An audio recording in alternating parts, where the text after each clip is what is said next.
we're out. Okay, so it is 5:05 now. So we are due for a Cherami Leigh panel. So as you may or may not know, she is one of our voice actress guests, and she's well known for her roles as Setsuna in Negama, Cherami in Oran High School Horse Club, Tanuki in Bamboo Blade, Patty from Soul Eater, Elizabeth from Black Butler, Lucy from Fairy Tale, Marnie from Steins Gate, Asuna from Sword Art Online, Sailor Venus from Sailor Moon and Sailor Moon Crystal, and Pixie Bob from My Hero Academia. So please can we have a big round of applause for Cherami Leigh.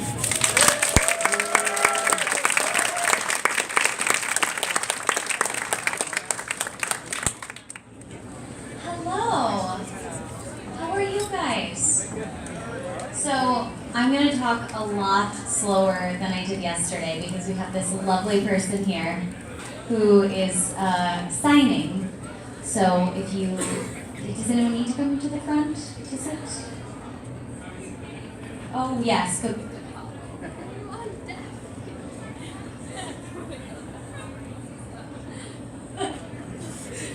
Well, perfect. You know, if anybody does want to come to the front, there are seats available. So for this panel, I told you guys yesterday if you were here, if you want to do improv, we can do that for the last half of the panel, or if you guys would rather just do a Q&A and you're exhausted, we can do that too. So raise your hands if you just want Q&A the whole panel. And if you would rather do some improv for the last half, raise your hands. Sweet, improv wins.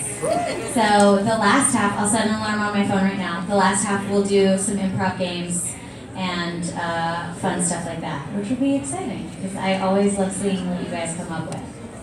Let's see how we set an alarm. Hold on. In the meantime, timer. Okay, the clock is happening. So until then, I, like they said, have voiced a variety of characters. I've also done some on-camera work. I played Tori in Not Cool with Shane Dawson. I did a web series that my husband wrote and directed called Confessionals. I'm so glad. I played Riley in that. Yes, Riley, not Vadenfly, Riley Starr. And then I've worked on Friday Night Lights and Chase and Walker Texas Ranger a couple of times. I did a movie called Fast Food Nation and The Hottest State and Temple Grandin and some other things like that. But yes, if you guys have any questions about voice acting, about time in the booth, about voicing a character, even if the question is, did you voice this one character? Let me know. And also, if I'm talking too fast, let me know. Yes.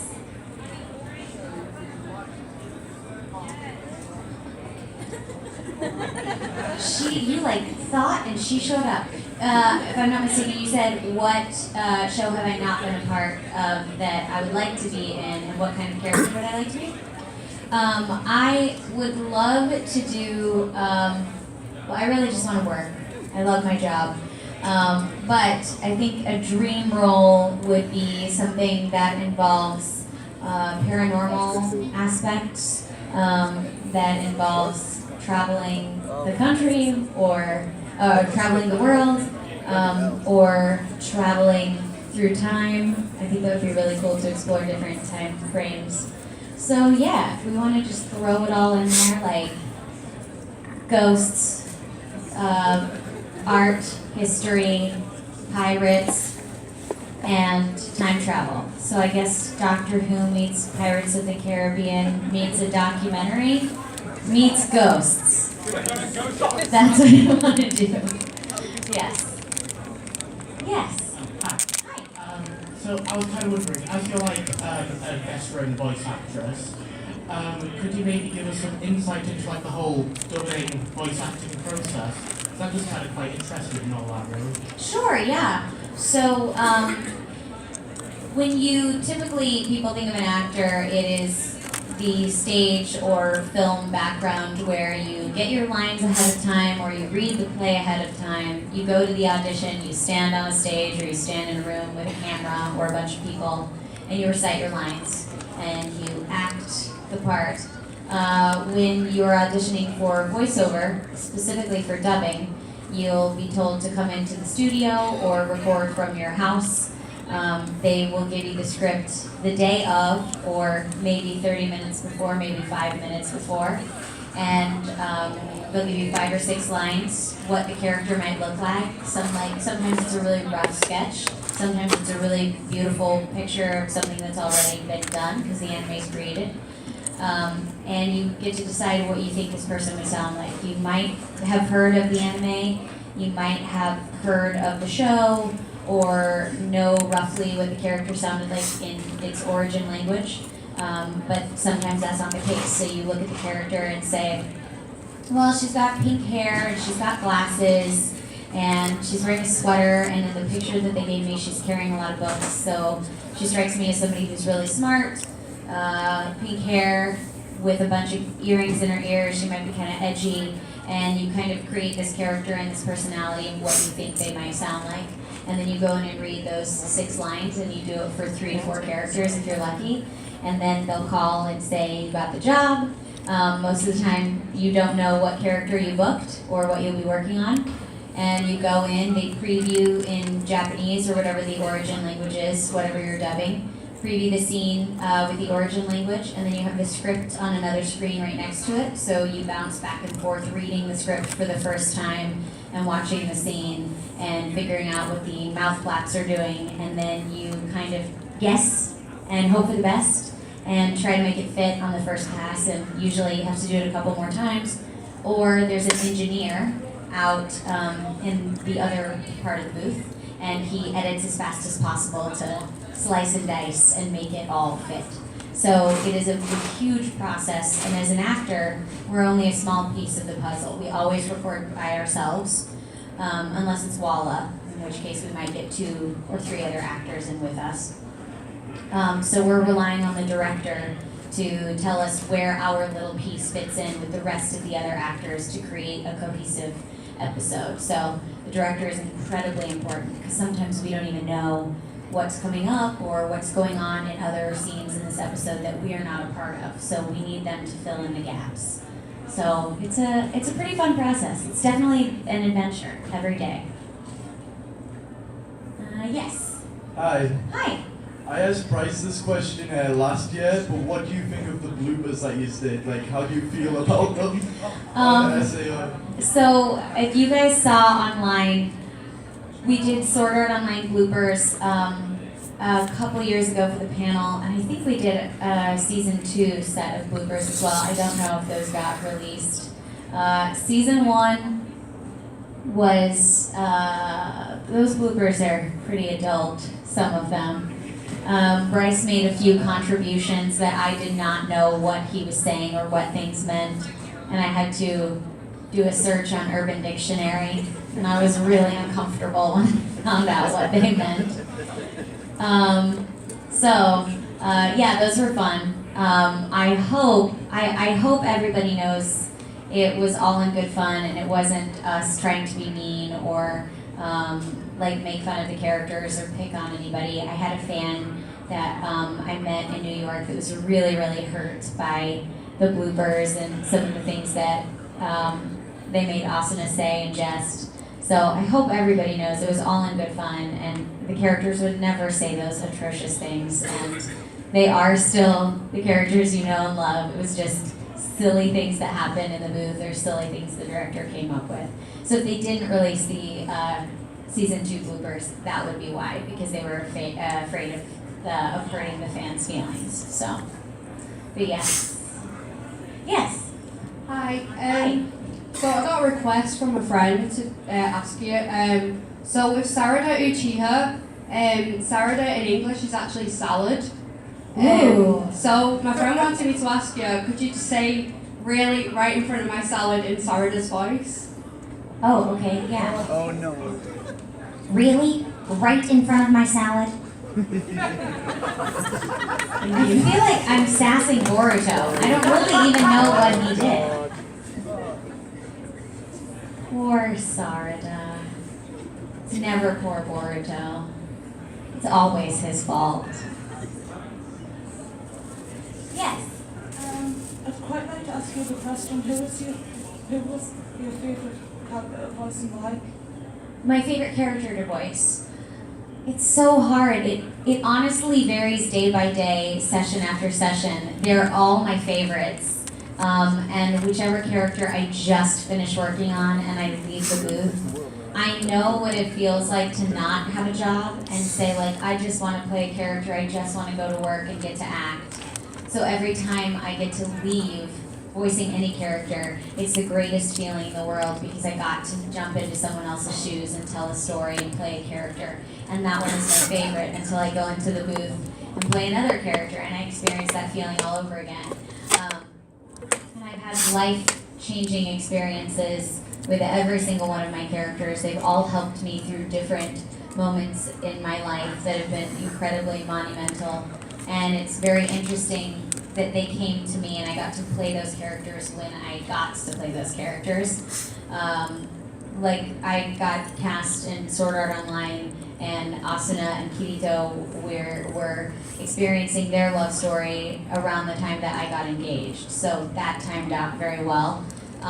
Season 2, when she's coping with loss for the first time, I had lost a family member very dear to me. And so saying those words that Asuna was saying, going through those with her, that experience, was incredibly helpful. Lucy helped me figure out what I wanted to be as an actor and feel like I needed to take more risks and be proud of who I am and really bet on myself because she does that all the time. And I can go on. I have one of these for every single character that I've ever played. And there are moments where I'm in the booth crying just to myself. It's like a little personal moment where it's like the character winked at me and was like, this is what you've been looking for, this is the answer you needed, and here it is. It was just in the session waiting for you. And it happens all the time. So I can't pick a favorite. I love them all so dearly. Hello! I really liked your work as May in Fire Emblem. Thank you. I was just wondering, if you were in a Fire Emblem game as yourself, how do you think you would fight? Whoa, probably not very well. I don't know. It would probably be like an accidental dance fight or a lot of apologies. Like I like to think that I can be pretty fierce, but it would be like me doing a fight sequence and it would be very like more ballet fight sequence and then I would accidentally knock someone out and say, oh my gosh, I'm so sorry. I did not mean for that to hurt as much as it did. Actually, I did because you're a bad guy. It would probably be a lot of apologies and a lot of I'm a lover, not a fighter type of stuff. So I would definitely be a comic relief character in a fight game if it were me. I just don't fight well as myself. That's good for you because there's actually a dancer class in one of the games, I'm pretty sure. Yes, there is. So that would probably be me, either a dancer class or a healer class. Yeah, my question was going to be, was there any particular voice that was particularly painful to voice out?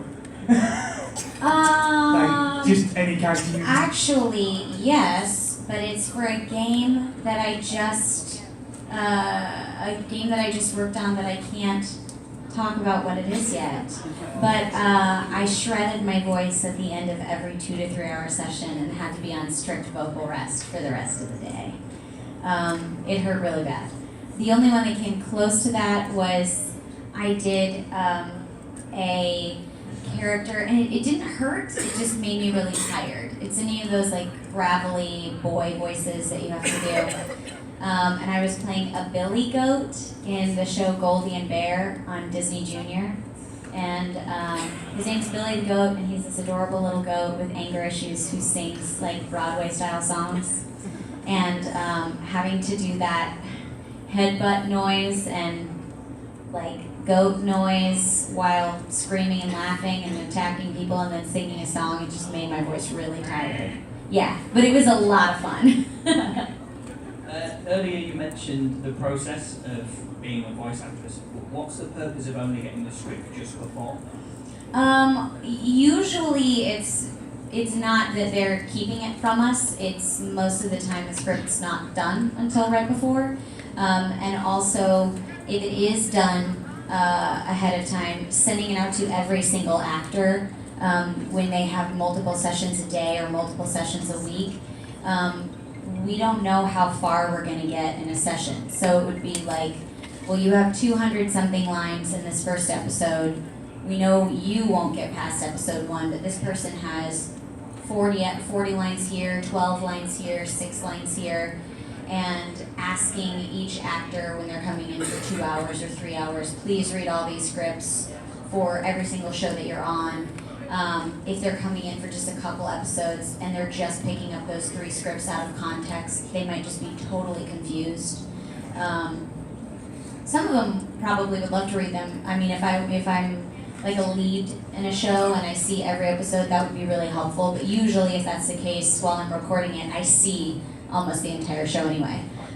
So it's kind of just like a trick of the trade that we have to learn the lines as we go. There's also rewrites that happen on a regular basis. So, and that's, I think, not too far from the truth on camera either. Lines change on a regular basis. When I worked with Richard Linkletter, we memorized all of our lines. We got to set, he goes, I don't like these, we're changing them. And I was like, well, okay, great, awesome, but I can, make things up as we go. So that's just how some directors work. They're like, this script is a guideline. For dubbing, those writers slave over those words, but like I talk really fast, some people talk a little bit slower, and that cadence can affect what the writer's words look like, so they change pretty frequently. Hey Anne. Hello. What would you say the most fulfilling part of your career is?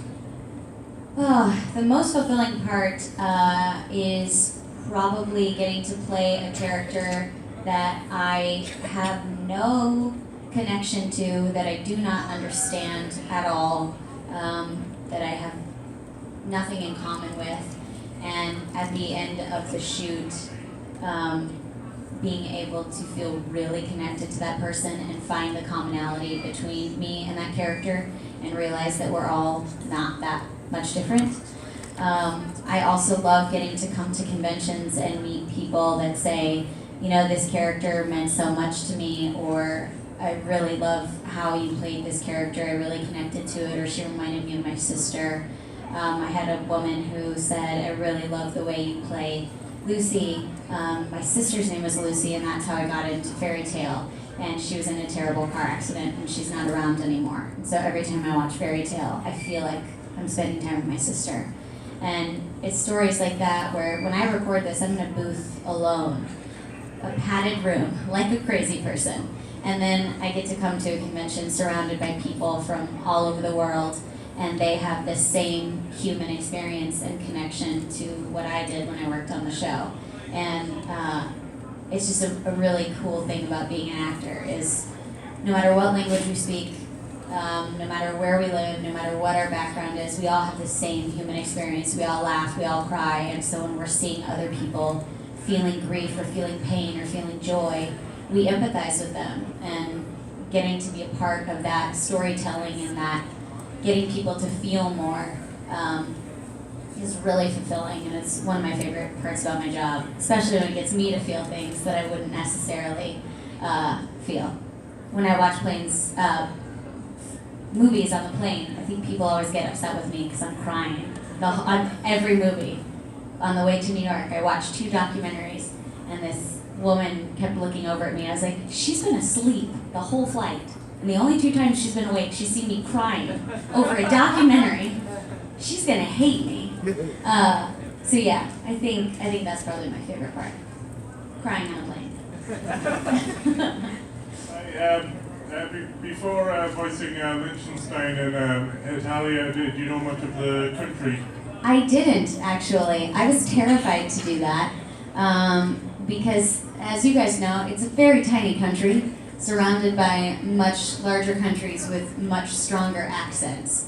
So we found this great website, which I can't remember the name of it. I'll have to ask one of the directors what it was. But it's sort of like a website where people from all over the world can send in the same few sentences in their accent, and then let people know where they live in that country, and then you can click on the country and hear all of the accents. So we referred to that a lot to make sure that the accents were as realistic as possible. But for Liechtenstein, there were 14 dialects, because wherever you lived in the country, you took on the neighboring accent of the larger country that bordered Liechtenstein.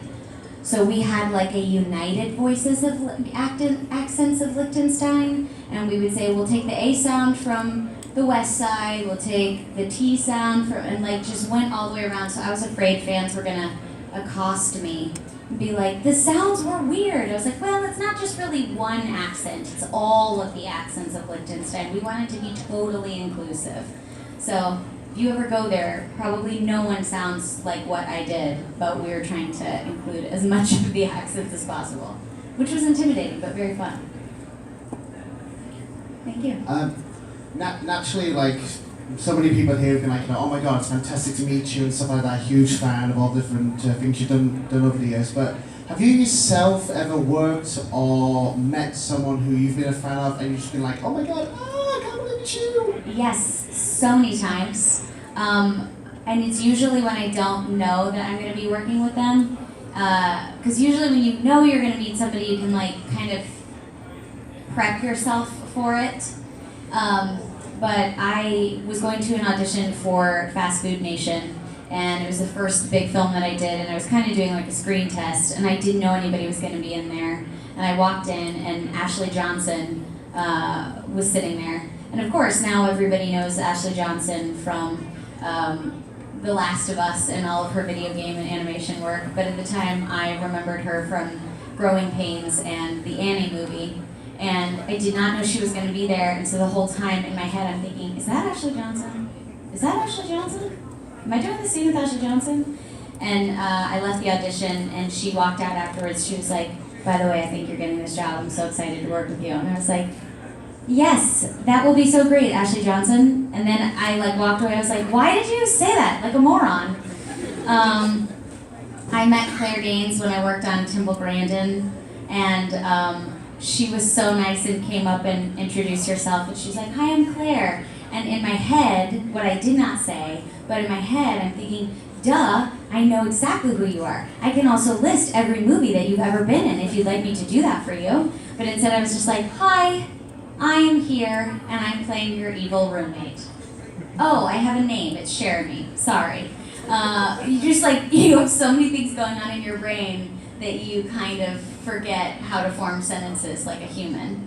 But yeah, I kind of had the same situation when I met Chad Lowe. I thought he looked very familiar, but I couldn't remember for the life of me where I placed him. And I feel like that happens a lot.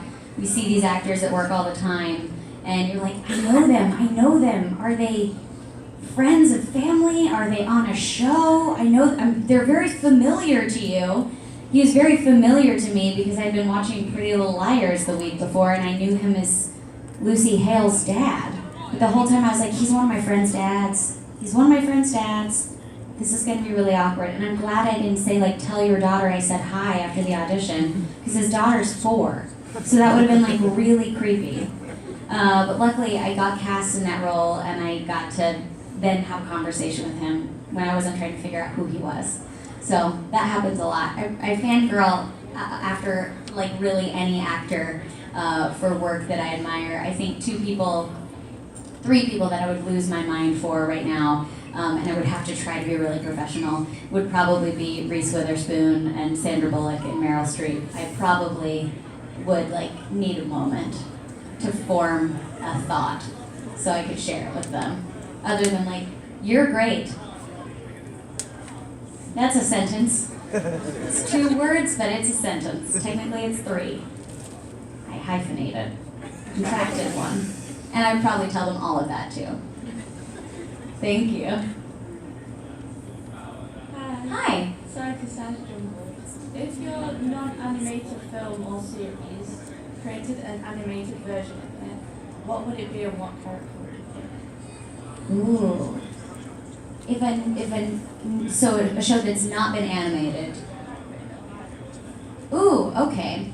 Well, if Pretty Little Liars got animated, I don't know who I would want to play. I kind of would want them to voice their own characters. Because in vice versa, if like one of the animated characters that I played that people thought I resembled close enough, I would hope that they would like consider letting me audition to play the role. So vice versa, if any of those great shows got animated, those really fun shows that we love, I would love for them to give the actors the opportunity to get to reprise their roles in animated form. And if they didn't want to do it and they had to find a voice match, I would be happy to do that, but only if the actor got the opportunity and passed, because I know how much I love the characters I play, and I'm sure for them it's the exact same situation. So I know with crazy schedules that's not always the case. I mean, if they made an animated form of Aladdin when Robin Williams was still alive, that man worked so much I don't think he would be able to play the genie. But I'm sure they would have offered him the chance just because he's legendary. He will always be legendary. Yes, hello. What was your favourite part about voicing Lydia/Iris Hart?